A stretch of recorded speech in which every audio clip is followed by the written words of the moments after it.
Hi Cancer! Welcome po sa ating channel. Ito ang inyong daily Gabay Tarot reading for December 1, 2024. Please be reminded kung naka-resonate kayo, comment down.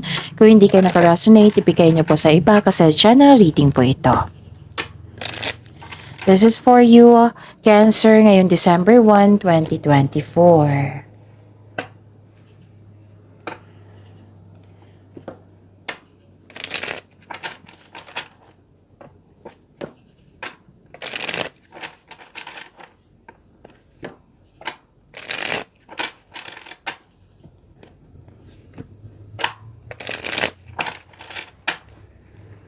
Para po ito sa inyo, Cancer, ngayong December 1, 2024.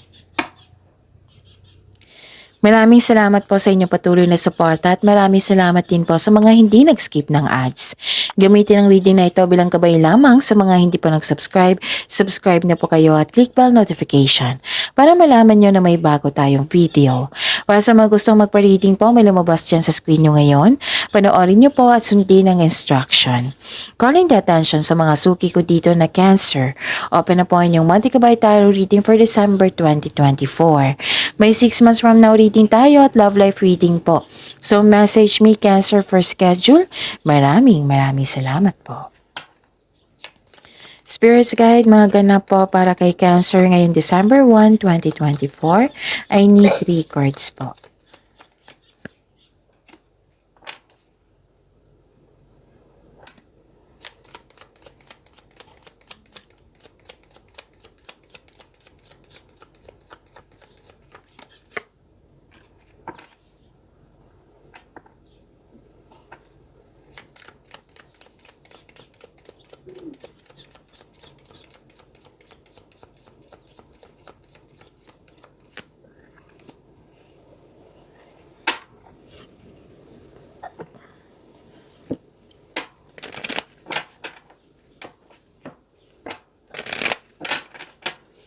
Spirits Guide, mga mensahe po para kay Cancer ngayong December 1, 2024.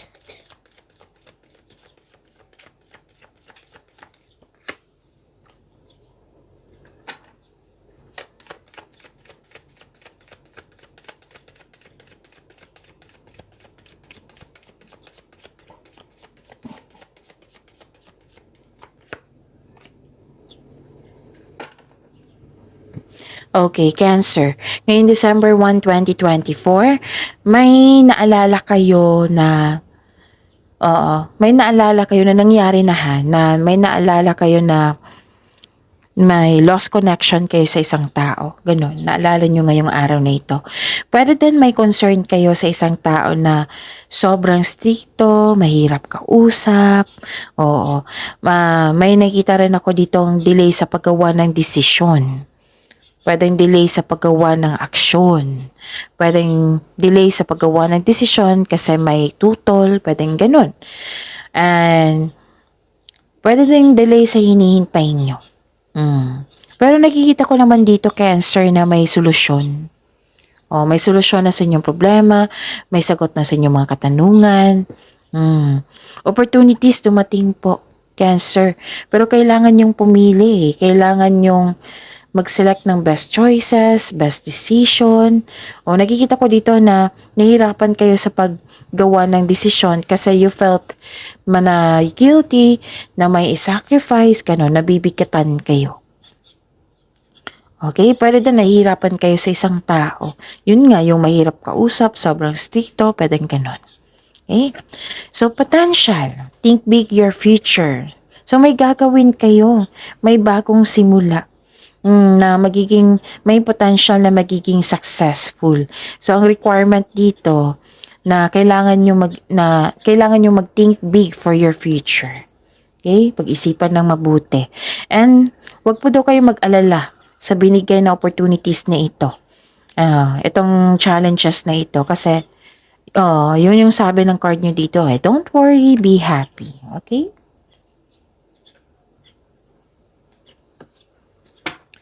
Spirits Guide, ano po yung energy ni Cancer ngayong December 1, 2024?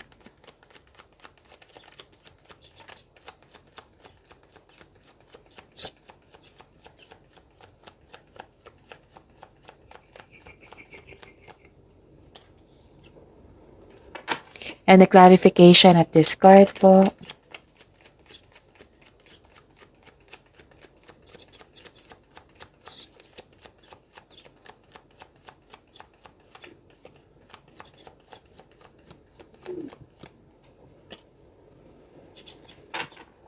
Sa mga may oras dyan, kung gusto nyo po, panoorin nyo po yung last 4 days kabay tarot reading nyo po.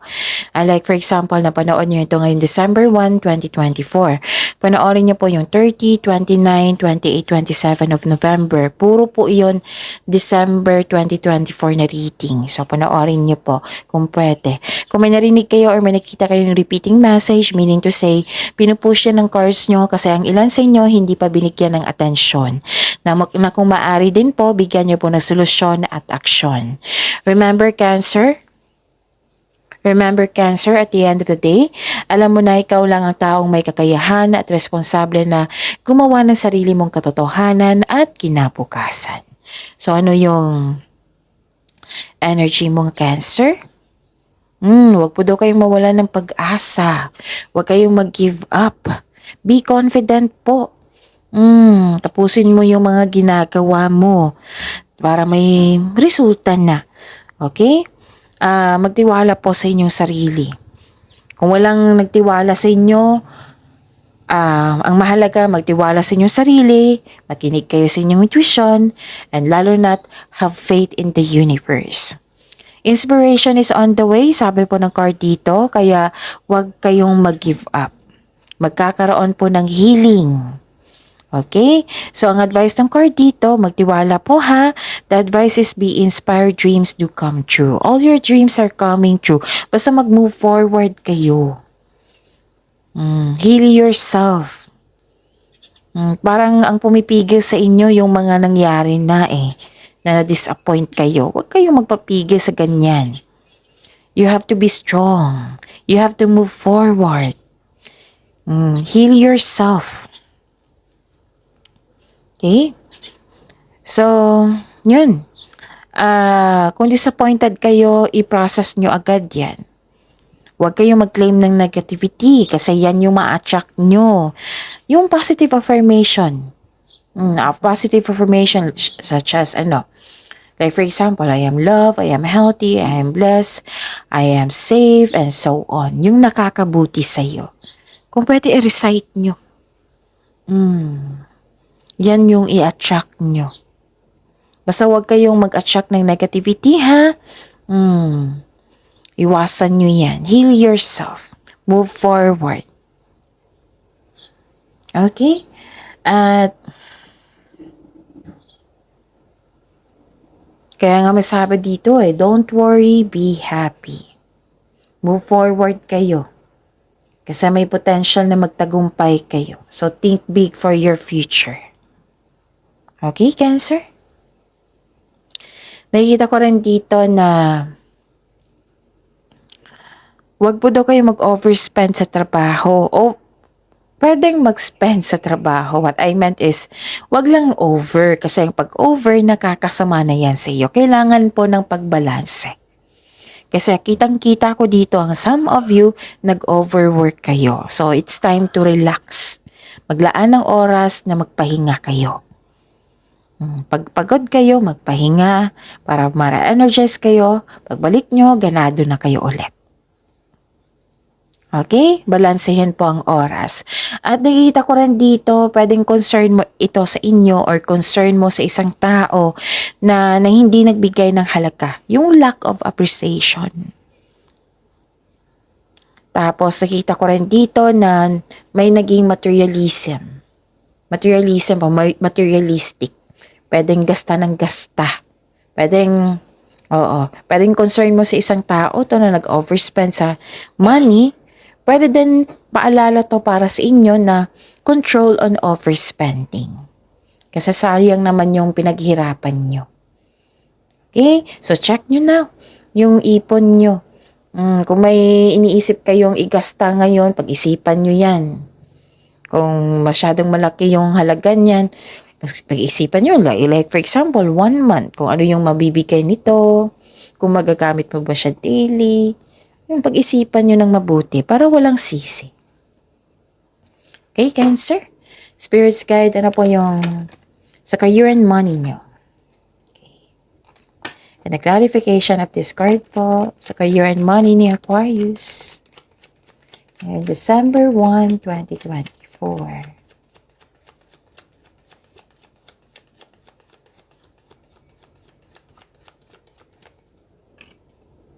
Okay.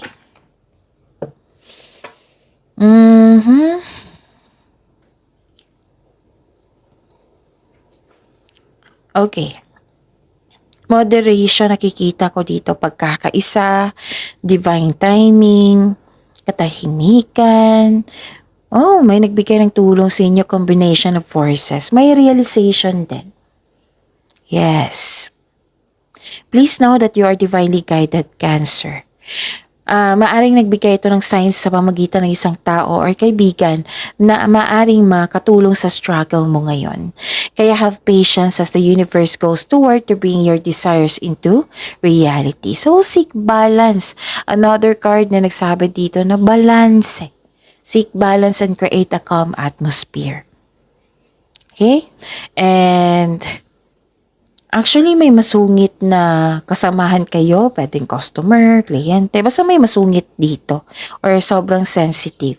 Pero good thing na sinabaan mo yung pasensya mo. Naintindihan mo rin. This is good. So, hindi kayo nagpa-apekto sa negativity niya. Sa kaperahan, this card asks you to pay attention to your income at sa paggasta. So, dalawang card na ha. Dalawang card na pinupush ng cards nyo dito na control on overspending. Save your money. Baka mapagasta kayo ngayon. Okay? So, check your money now. Okay. May divine timing ako nakikita dito. May nangyari na ang universe mismo ang yung nagbinigay ng universe na nakatadhana ngayon na mangyari. Ganun. Divine timing lumabas dito. Oh, this is good. Naging optimism siya. Full of positivity. Wow, ang ganda. Naka-receive kayo ng wisdom and truth. Yes. Nakikita ko rin dito nagkaroon ng yes, may celebration, may special event, may success po. And you deserve this. Oh, Cancer, you deserve this. Pwedeng nagkaroon ng delay sa pag-celebrate. It might be busy kayo sa trabaho. It might be then pagod kayo na gusto nyo magpahinga first. Pero sabi po ng card dito ha, huwag nyo daw kalimutan i-celebrate ito to increase the flow of positive opportunities. Kasi kung this success is a positive energy. Kung i-celebrate nyo ito, nag-welcome kasi kayo ng positive energy. Mas ma-attract mo yung mga positive opportunities na papasok sa inyo. So, you deserve to celebrate your success. Huwag nyo kalimutan ha, is i-celebrate nyo. In some small way, hindi naman yan kailangan na gumasta kayo ng malaki. In some small way na, like for example, na mag-lunch lang kayo dyan, tapos mag-offer kayo ng prayer, gratitude, magbigay pasalamat sa ating Panginoon, sa kanilang binigay na blessings. Okay, kasi nakakabuti yan sa inyong energy. Energy flow. Okay. Spirits Guide, Love Life, Self-Love, Partnership, and Romance ni Cancer ngayong December 1, 2024.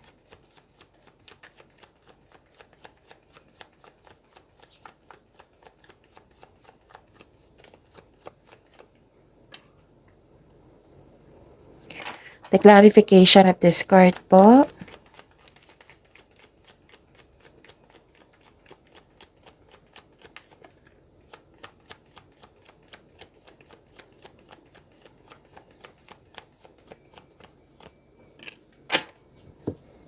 Okay.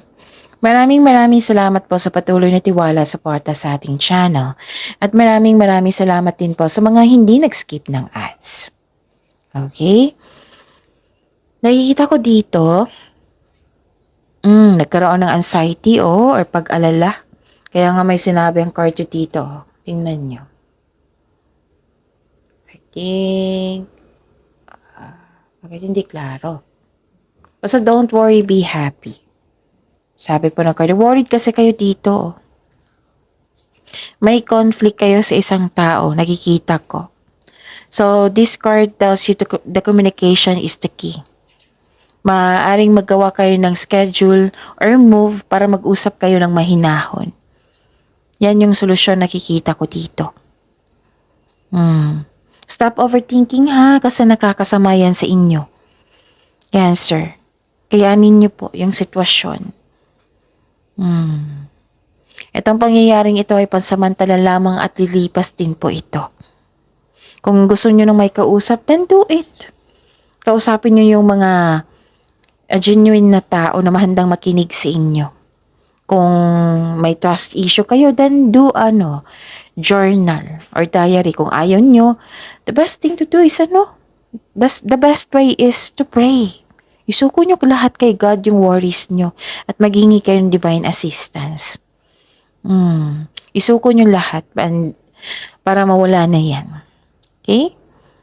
So, i-process nyo yan. Okay. Nakita ko dito, nagkaroon ng, okay. Pwedeng nagkaroon kayo ng anxiety, worries, kasi nagkaroon ng delay. Pwedeng delay sa paggawa ng plano. Yung kanina lumabas dito sa oracle cards niya, 'di ba? Yung may tutol sa inyong desisyon, hindi ka makagawa ng desisyon kasi nga may tutol or hindi pa ka pa handa, naguguluhan ka pa, nabibigatan ka pa. So, dalawang card po nagsabi dito na may disconnection talaga sa isang tao. Okay? Dalawang card po. Pwedeng naalala nyo to or mangyayari pala. May disconnection worried ka, naapektuhan ka. Hindi kayo nag-usap. Pwede din nagkaroon ng delay sa plano. It may be frustrating or disappointing, pero kailangan mo itong pagdaanan kasi nga part ito ng iyong learning journey. Ang gagawin mo dito is improve your communication. Kung hindi pa handa, basta kailangan nyo maging flexible and patient. Iyan yung requirement ngayon. Is what required at this time. Be still flexible and patient is what required at this time. Okay? Pwedeng may delay sa biyahe. Pwedeng may delay sa plano. Na-disappoint kayo, nag-overthink kayo. You should stop overthinking. Kasi overthinking can steal your energy. Diba? Manghihina ka niyan Okay? So, you should stop overthinking. It can steal your opportunities, happiness, energy. How to stop overthinking? Lagi ko yan sinasabi sa inyo. So, this is to remind you na stop overthinking. So, give solution kung parati mo na lang siyang iniisip. Okay? Baka kailangan po ng pagtanggap para magkaroon ng recovery. Pagtanggap at magtiwala. Okay? Magtiwala sa inyong sarili. At saka, kung hindi pa kaya bigyan ng solusyon, then change the channel. Yung sabi ko sa inyo parati na i-search nyo na yung time for reflection, mindfulness skills, kasi nga nakakatulong yan sa pag-stop ng overthinking. Diyan din kayo, may sa time of reflection, may pahinga dyan, may realization, awakening, pahinga, sagot sa inyong mga katanungan. Andyan lahat. Para pagbalik nyo, okay na. May solusyon na. Dito kayo kakapit, May potential, itong pagbabago na ito, may potential na magiging successful. Basta willing lang kayo. May willingness. And don't worry, be happy.